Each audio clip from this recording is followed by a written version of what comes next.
ہمارے M B B S میں ایک سبجیکٹ ہے ایمبریولوجی. اس سبجیکٹ کو کہتے ہیں کہ جس میں ہم بینگ اے ڈاکٹر جب ہم میڈیسن پڑھ رہے ہوتے ہیں تو ماں کے رحم میں بچہ کیسے ڈیولپ ہوتا ہے، developmental stages of embryo.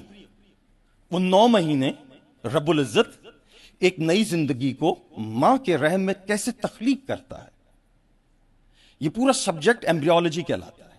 Medicine کے اندر باقاعدہ پورا ایک الگ سبجیکٹ جو ہم پڑھتے ہیں، اور ڈیفینیٹلی پڑھنا ہی پڑتا ہے کیونکہ میڈیسن ہے ہی انسان، علم طب.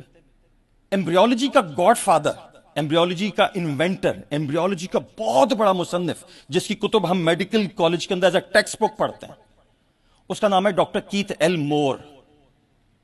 ڈاکٹر کیتھ ایل مور 80-70 کے آخر میں، 80 کی شروعات کی دہائی کے اندر ڈاکٹر کیتھ ایل مور جو ایمبریولوجی کا گاڈ فادر ہے، وہ سعودی عرب اور جامعۃ الازہر مصر کے دورے کرتا ہے، اور وہاں اس کو انگلش میں قرآنک ریسیٹیشن سننے کو ملتی ہے جس میں کہ وہ سن کے دنگ رہ جاتا ہے. قرآن سنتا ہے انگلش کے اندر اور وہ دنگ رہ جاتا ہے. وہ تھوڑی دیر اس نے نیریٹ کیا اپنا یہ واقعہ پورا، اب تو خیر دنیا میں نہیں ہے. وہ کہتا ہے کہ میں دنگ رہ گیا وہ انگلش ریسیٹیشن سنتے ہوئے قرآن کی، اور میں نے روکا قاری کو سعودیہ میں بھی اور جامعۃ الازہر میں کہ یہ کیا پڑھ رہے ہو تم.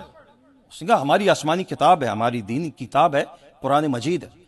اس نے کہا اس قرآن مجید کے اندر یہ کچھ پوچھا، یہ قرآن مجید کتنی پرانی کتاب ہے؟ کہا 14 سال پہلے رسول اللہ صلی اللہ علیہ وسلم کے سینے مبارک پہ اس قرآن کو نازل کیا گیا.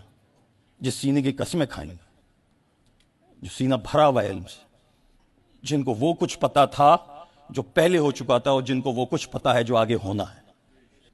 وہ ڈاکٹر بولتا ہے کہ یہ جو کچھ تم نے قرآنی آیات پڑھی ہیں اس میں تو بچے کی نشو و نما کے مختلف درجے بتائے گئے ہیں کہ پہلے ایک بچہ کس شکل کا ہوتا ہے. میں نے اس پہ پورے لیکچر کنڈکٹ کیے تھے ایک مسجد.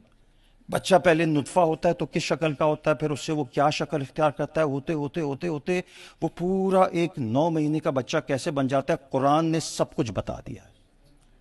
اس ڈاکٹر کیتھ ایل مور کے پتہ ہے کیا الفاظ تھے؟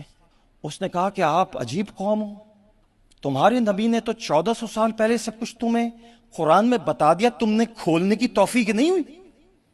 ایمبریولوجی کا گاڈ فادر تو کوئی مسلم ڈاکٹر ہونا چاہیے تھا. یہ تو آج ہم جب الٹرا ساؤنڈ وغیرہ کی ریسرچ پہ پہنچ گئے اور ہم نے کھول کے اندر دیکھا کہ ہوتا کیا ہے، تو ہم نے یہ پورا علم کریٹ کیا جس کو ایمبریولوجی کہتے ہیں. تمہیں تو قرآن مجید نے 14 سال پہلے بتا چکا تھا. فیوچر پرسپیکٹو پتہ ہے کیا ہے؟ فیوچر پرسپیکٹو میں آپ کو عرض کرتا ہوں کیا ہے. یہ نوجوان جوگ دا جوگ اسلام کی طرف واپس آ جائیں گے. اس تفسیر کے اندر آسان زبان میں وہ تمام نکات اٹھائیے قرآن کے جو قرآن نے دنیا جہاں کے علوم کے اوپر بتا دی. اس میں فزکس بھی ہے، اس میں کیمسٹری بھی ہے، اس میں ایمبریولوجی بھی ہے، اس میں اسٹرانومی بھی ہے، اس میں اسٹرالوجی کے اوپر. اب تک یہ بات ڈسکور ہو چکی ہے کہ قرآن کے اندر دنیا جہاں کے کچھ نہیں تو کچھ نہیں 9999 علوم موجود ہیں.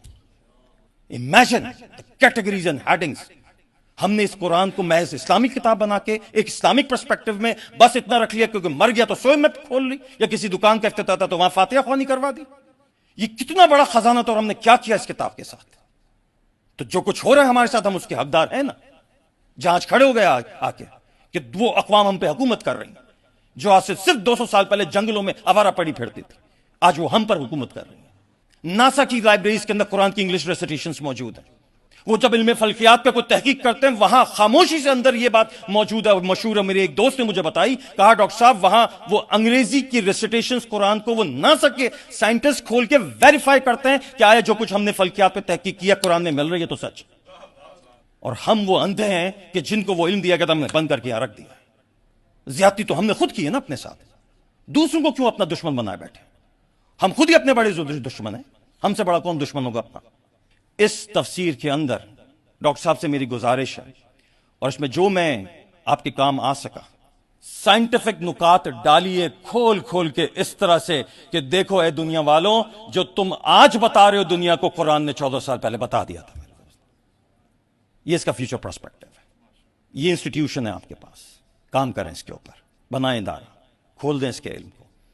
اللہ تعالیٰ سے میری بڑی مخلص دعا ہے، یہ جو آج پلیٹ فارم میں یہاں دیکھ رہا ہوں، آپ کی دل جمعی دیکھ رہا ہوں، تسلیم بھائی کی محبت دیکھ رہا ہوں، اسماعیل بادونی صاحب کو تو اللہ رب العزت نے ماشاءاللہ، میں نے کہا نا مجھے بڑی امید ہو چلی ہے کہ اس کو بنیاد بناتے ہوئے، اس بیج کو استعمال کرتے ہوئے، کاش کہ ایسا ممکن ہو جائے آنے والے مستقبل میں کہ ہم دنیا کو اسلامک ایجوکیشن کریکولم واقعتاً دینے کے قابل ہو جائیں انشاءاللہ۔